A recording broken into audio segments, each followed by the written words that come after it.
लालू प्रसाद यादव के बड़े बेटे हैं तेज प्रताप यादव, और तेज प्रताप यादव का राजनीतिक कैरियर जो है वो हम आपको बताएंगे कि किस तरीके से तेज प्रताप यादव का राजनीतिक कैरियर है।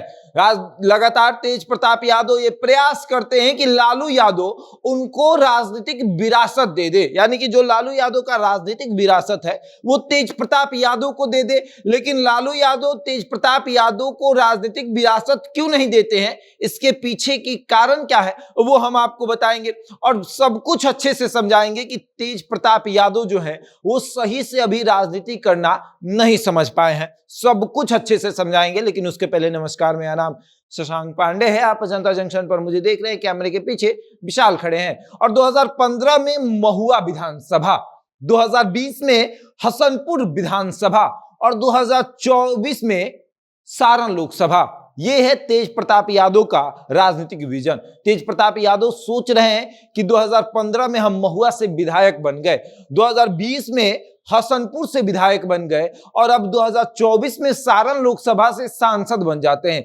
यानी सब कुछ जल्दी हो जाए, इतनी जल्दी जितना वो समझ नहीं पाए। तेज प्रताप यादव 2015 में पहली बार जो है वो महुआ विधानसभा से विधायक बनते हैं।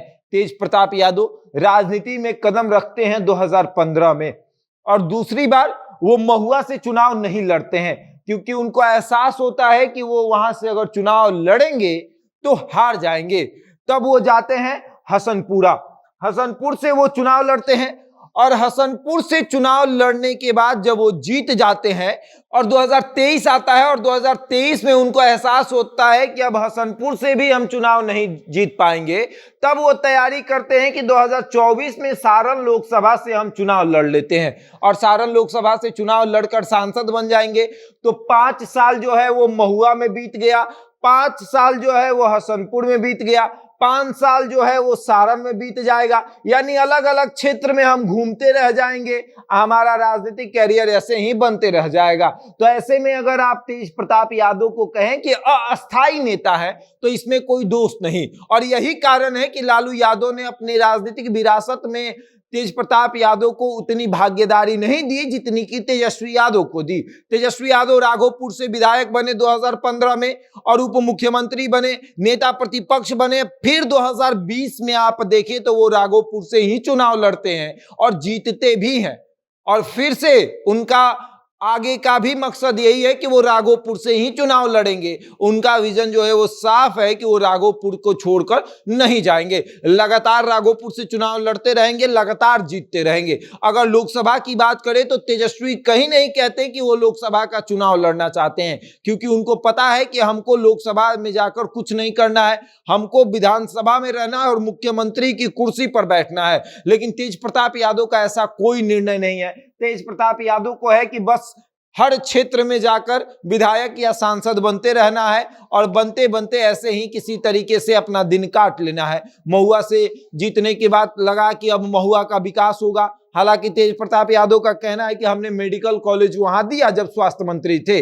और उसके बाद उन्होंने कहा कि महुआ का विकास हमने कर दिया, अब हमको लगा कि हसनपुर का विकास करना चाहिए, इसलिए हम जाकर हसनपुर से विधायक बन गए। और उसके बाद अब तेज प्रताप यादव को लगता है कि सारण लोकसभा क्षेत्र का विकास करना चाहिए, इसलिए वो कह रहे हैं कि अब हमको एहसास होता है अगर लोग जनता बुलाएगी, लोग कहेगा तो हम लोकसभा का चुनाव लड़ेंगे। यानी कि ये मन बना चुके हैं कि इनको लोकसभा का चुनाव लड़ना है, इनको लोकसभा में जाकर बैठना है। जहां एक तरफ 2 विधानसभा का चुनाव लड़ने के बाद अब तेज प्रताप यादव को यह एहसास होता है कि उनको लोकसभा का भी चुनाव लड़ना चाहिए। और लालू यादव के राजनीतिक विरासत की अगर बात करें तो सारण लोकसभा क्षेत्र की उसमें अहम भूमिका है।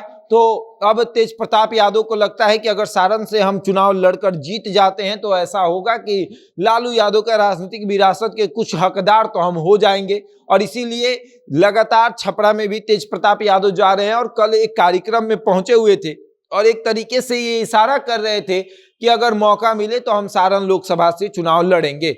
यानी कि क्लियर नहीं हो पा रहा है कि तेज प्रताप यादव करेंगे क्या, क्षेत्रीय राजनीति करेंगे या फिर राष्ट्रीय राजनीति करेंगे। अगर आप युवा की बात करें, चिराग पासवान को देख ले, चिराग पासवान का यह है कि उनको राष्ट्रीय राजनीति करना है, उनका विजन बीच में खराब हुआ था, अब वो लगे थे क्षेत्रीय राजनीति करने, उसमें वो टूट से गए, उनकी पार्टी टूट गई, परिवार टूट गया और वही काम तेज प्रताप यादव कर रहे हैं। शुरुआत में इन्होंने शुरू किया कि क्षेत्रीय राजनीति करेंगे और अब राष्ट्रीय राजनीति कर रहे हैं। हालांकि ये बिल्कुल सही है, आप क्षेत्रीय राजनीति करते करते आगे बढ़े। लालू यादव भी पहले विधायक बने, फिर सांसद बने, मुख्यमंत्री भी रहे, तो हो सकता है कि तेज प्रताप यादव भी देख रहे हैं कि पहले विधायक बन जाते हैं, सांसद बन जाते हैं, मुख्यमंत्री भी बन जाएंगे, केंद्र में मंत्री भी बन जाएंगे। अगर सरकार इंडिया गठबंधन की आ गई तो हमको केंद्र में मंत्री भी बना दिया जाएगा।